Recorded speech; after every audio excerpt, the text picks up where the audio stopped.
سيد كوبانية من الحرم المدني المدينة المنورة. شفت عم سيد؟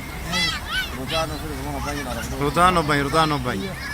طيب احنا عايزين نعرف بالضبط نبرة كوبانية انت لما اشتغلت مثلا بدايات الشغل كان كيف؟ ايوه الكوبانية نفسها اتأسست سنة كم؟ من 64 بالضبط جينا فتحنا الكوبانيه نحن. ايوه اها بعدين القطع الشريف المرحوم عمر عبد الرحمن شركة الافتتاح كوبانية ايوه في عام 1964 64 في أبرز في نفس المكان بتاعه الحالي ذاك القديم ولا في الموقع ولا الموقع اتنقل مثلا لا جه؟ لا نفس الولايه اللي فيه الحسن عملوا فيها الولايه في هذا الولايه وعملوا الولايه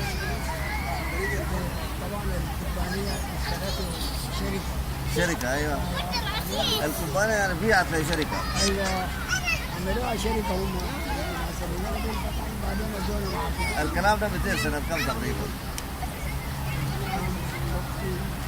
سنة 64 لا كيف التأسيس 64 يعني اشتغلت زي تقريبا زي 94 94 95 ايوه طيب الكوبانية دي اصلا كانت بتربط بشنو؟ وظيفة الكوبانية كانت شنو؟ هل يعني مثلا كانت وسيلة اتصال للناس عشان يتواصلوا بالتليفون من البريد ولا كان لخدمة اغراض معينة؟ المشتركين كانوا تقريبا 30 نفر. ايوه كوبانية عمر 30 نفر. ايوه كل واحد من نبرة. ايوه طبعا بيتصلوا كده يطلب الخرطوم ولا اي حتى اكبر او حاجه كده نكتب الامكانيات الله التذاكر. يعني الكوبانية هي كانت سنترال يعني ايوه سنترال بالضبط. هاي بالنسبة كان سنترال. تقسيم ايوه توزيع الخطوط ده ايوه فيها 30 حرف.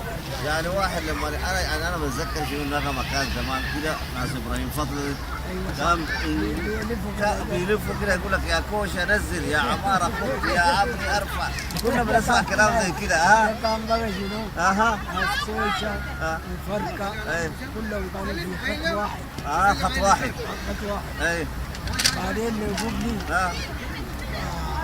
ويكا دي براها. ايوه بعدين صوارجة وإيرو ايوه كانوا الناس ويمتو ايوه وبصار.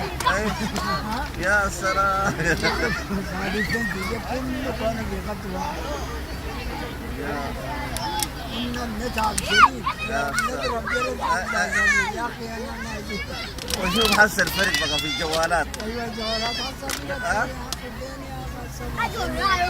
طيب وكانت بتتبع لوزارة المواصلات مش كده ولا؟ ايوه كنا تابعين المواصلات والاتصالات كانت مع بعض تقريبا في الفترة دي. والرواتب المركزية.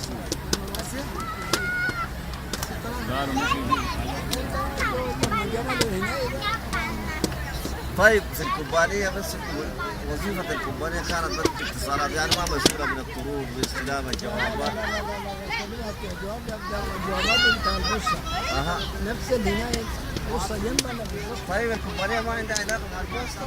عندها علاقة بالبوسطة بس بتاع الهناية ده مثلا في كواكب كده بينزل الغرفات الهناية ده من الدين كده الهناية زي فرقة ونادي ملك الغرفات. يلا يا جدي.